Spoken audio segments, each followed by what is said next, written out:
Hello everyone. Welcome to this video where I will be walking you through setting up your WordPress site um, from buying a domain name to setting up your hosting and setting up your basic WordPress settings. So let's get started. So the first thing you want to do if you want to set up your own website is purchase a domain. So, where can you buy a domain name? So, there are many places where you can go buy a domain name. There is namecheap.com. You can just go search for a domain and it'll give you the options. Um, and then there is GoDaddy. You could go purchase a domain. Then there's domain.com, and there are many other sites which will give you the option to buy a domain. So you just search for the domain that you want, and if it's available, you just go purchase it. Once you have the domain name, the next thing you would need is the hosting. So domain name is just the URL that we type into the browser, but the hosting is the backend where you save all your files like CSS, HTML, JavaScript files. So you will need a hosting plan to do your own site. There are many different hosting plans available. There are many different hosting providers available. There is SiteGround, there is Bluehost, GoDaddy, Hostinger or Hostinger, however you want to say it. Then WordPress.com also gives you options to host your own domain name. So all of these are options, and there are many more actually. Even WP Engine gives you that. So one is not necessarily better over the other. Each one is going to have their own plan, their own pricing tiers. So you would just go kind of shop around and see what works best for your budget, for your website needs. So I'm not going to go into the detail of where you need to purchase because every hosting plan has a different pricing and different way of purchasing it. So you can shop around. So once you got both your domain name and your hosting, you will be able to connect your domain name to your hosting. The next step is you would go install WordPress on your site. And again, many of the hosting providers do offer like one-click WordPress install. Like you don't have to do everything manually. You could if you're comfortable. It doesn't take long. It takes like about 10-15 minutes to do it manually. But most of the hosting providers do offer one-click WordPress install, which means you just go log in, choose which domain you want to use for your website, and then follow the steps in their wizard to set up WordPress.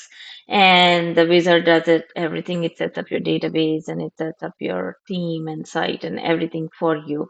And then at the end, you will get an admin login and password, which is different from the hosting login. So this admin and login and password you will use to log in to your WordPress admin, which I will go over in a minute. So when you install WordPress, so the site that you're seeing here is a basic WordPress site that I have set up on my hosting. Nothing fancy. There's no blog post, nothing on the site. It's just a basic WordPress site. I use the one-click install. So I have my hosting with Bluehost. So I did a one-click install. If you notice, it does say that the site is not live, only admins can view. So basically, I haven't pushed my site live. I'm still working on making changes. So I just set up a coming soon page. So this is the front end of my site, which is visible to the world. And then there's a back end, the WordPress admin, which looks like this. This is a settings page, but when you go to the dashboard, this is how it looks. There are many different widgets on the dashboard. We can look at them later. So this is a quick view of the dashboard. So here it does say my site is currently displaying a coming soon page.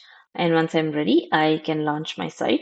So many of the hosting providers also give you options to set up a coming soon page. So once you install the site, install WordPress, there are a few settings that you will need to set up initially.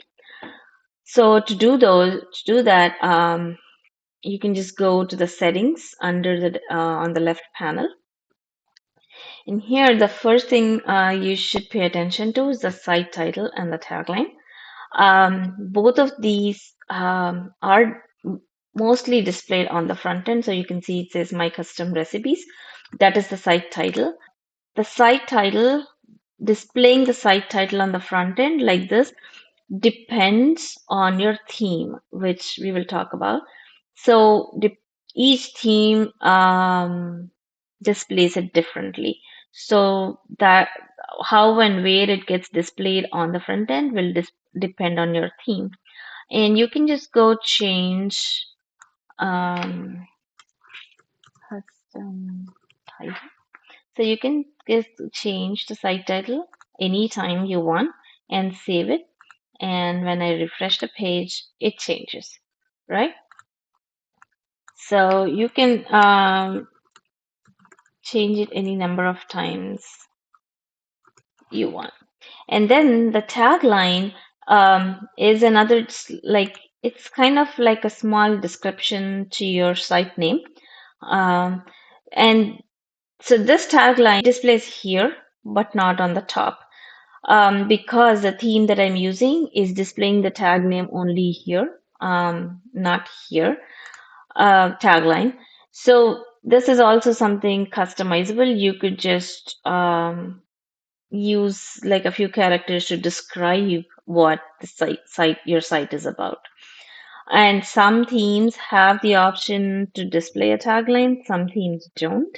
And some themes will give you the option to either show or hide the tagline. So that is theme dependent. And the next thing you could do is you can choose a site icon. Um, Again, it says it should be at least 512 by 512 pixels. You can upload a site icon. The next one is the admin email address. So this usually, if you're using one-click WordPress install from your hosting, it usually takes the email that you use to sign up for your hosting. It'll populate the same email address here, and you can change it if you want. It'll ask you for confirmation, and you can change your email anytime you want. So those are the few important things. And then there are a couple of more things that we need to pay attention to. One is the date format and the time format. So you can choose from any of these, or um, so the date and time format, and you can even do a custom time format if you know how to do that. It's straightforward, but not that difficult. And you can also select when your week starts on. For me, I like my week to start on Sunday.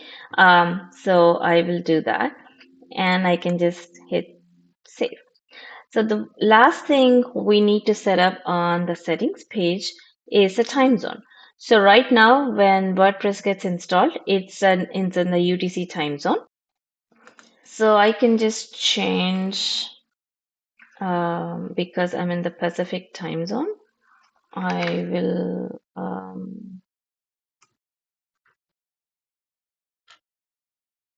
change.